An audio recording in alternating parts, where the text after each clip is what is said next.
We got a new Tesla owner right here. You're about to get the Tesla Model Y Performance Edition. Now, as a new Tesla owner, you're coming straight from a Honda Type R, all gasoline, no electricity. You must have questions. Yeah, you go from gas to electric. Finally, in this Tesla world, I have no idea what I'm gonna get myself into. So yeah, a few questions. Have you ever experienced range anxiety? Good question, very common question. Everybody asks this. So we're actually in my new Model Y right now, and I just picked this up. This is the 2024 Model Y Long Range Edition, which means it's dual motors and all-wheel drive, and it has the long range. So this gets about 310 miles to a full charge. Before this, I had the Model 3 Standard Range Plus 2019, and that was slated for 240 miles on a full charge, but with battery degradation, you're really seeing like 218, 220. As far as range anxiety goes, well, first of all, I've never ran out of juice on the road. I have, however, really pushed my limits. It was more of like a test, but I pushed it to see how much I can get. So I've driven to a supercharger station at 0 miles on more times than I should have. So that goes to show that even when it shows 0, keep in mind you might have a little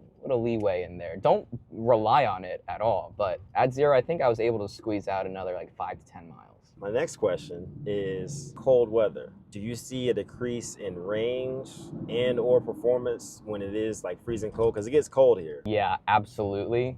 The batteries do not like cold weather. We live here in Pennsylvania where we get all 4 seasons. Luckily now, on today, we're actually seeing 76 degrees. We're approaching spring, summertime. But in the winter, it can get cold, and that will greatly impact your range and performance. What I would suggest with that is just keeping that in mind when you are planning your trips. Account for like 20% less of what you actually see. So if you're seeing 200 miles that you have left, maybe you have like 160.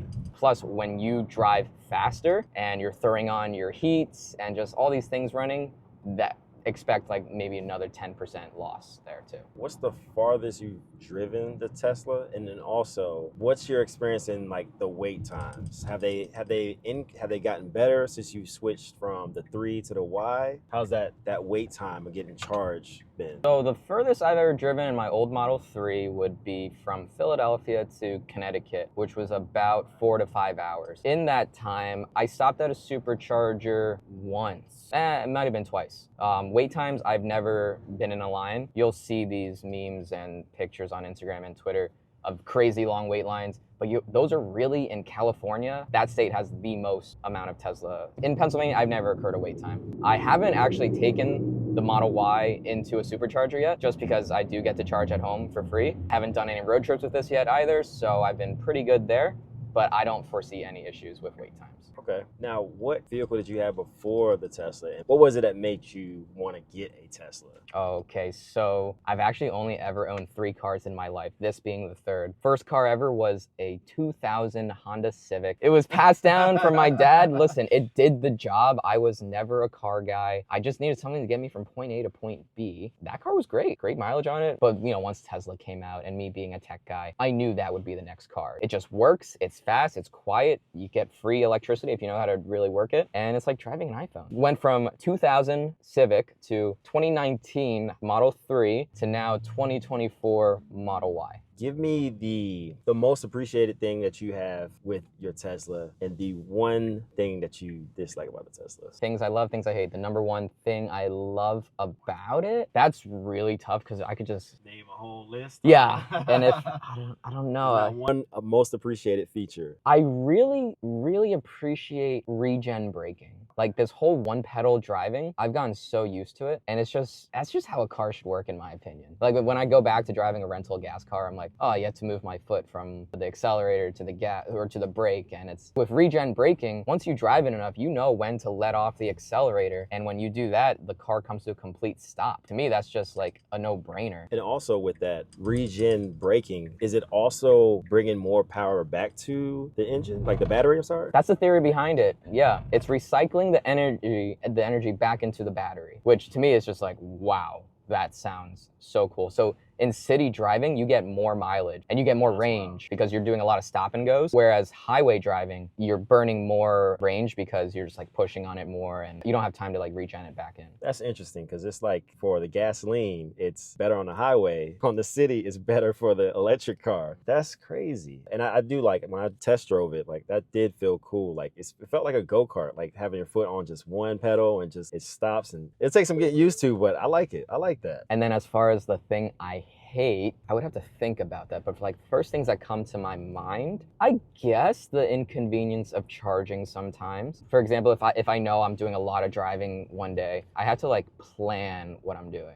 If I were to need a supercharger, I would plan that out and know where I would go. It's just adding more time to like this whole trip thing. And I don't mind the wait times at superchargers. You've gotten used to it. Yeah, but I'm just not there enough that it's really part of my life. When I am there, it's 10 to 15 minutes.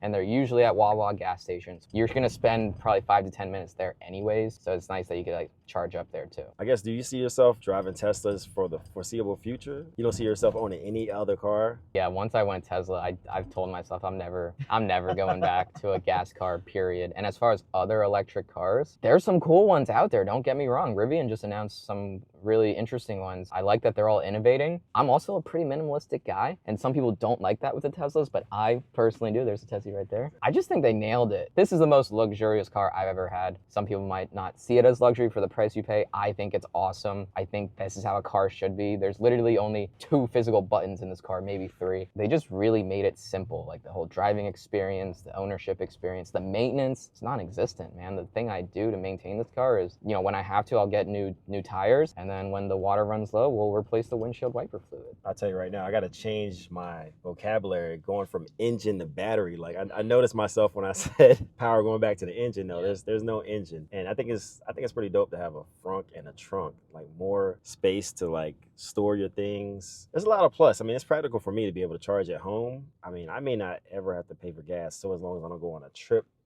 I'm looking forward to it. I mean, I don't know what to expect other than a good experience. Yeah, man. I don't know how I ended up in a freaking Tesla in 2024. Here we are. Thanks to me. You're welcome. You are welcome. Well, if you have any other questions, definitely let me know. Absolutely. Yeah. I'll probably get a tutorial from you, you know, some of the buttons and features. I was like, hold on, how do I do this, do that? But that just comes with the learning curve. Kind of like I went from Android to Apple. Honestly, you basically did. I would consider this the Apple. This is definitely the Apple of cars. And I can understand why Apple was like, oh, they pretty much are doing what we were going to do anyway. So yeah, this is nice. This is very nice. A couple hours, you're about to have your own. Yeah, pretty much. Can't wait to hop in it. It'll be a short drive because I'm driving it straight to the shop to get it wrapped. Got to make it my own. It's Friday. I'm ready. It's Tesla Friday for me. I wish you the best, baby. All right, man. Much appreciated. I need to know everything, who and the what and the where, I need everything. Trust me, I hear what you're saying, but act like it's new what you're telling me. I'm curious, George, I hop in the Porsche, it's 5 and a horse, I'm ready for war, I'm